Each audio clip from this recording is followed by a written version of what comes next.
Ever wish you could rewind time on your computer? Today, we're diving into techniques to undo actions in Ubuntu, helping you increase your productivity and control over your system.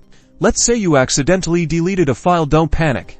The most straightforward method to reverse this is usually right at our fingertips, checking the trash or recycle bin. Simply launch the trash application, locate the file you wish to restore, and select it. You'll most often find an option like Restore. Click this, and your file magically reappears in its original location. What about other types of actions you may want to undo?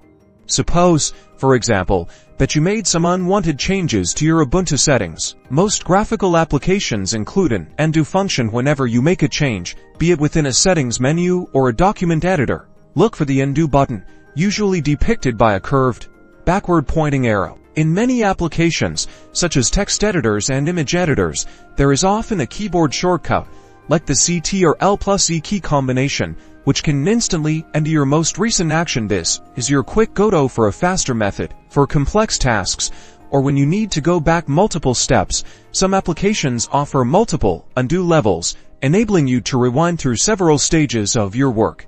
Remember, learning how to navigate and reverse actions on your system is essential for a smooth and successful Ubuntu user experience. By mastering these simple techniques, you're well on your way to becoming an Ubuntu pro.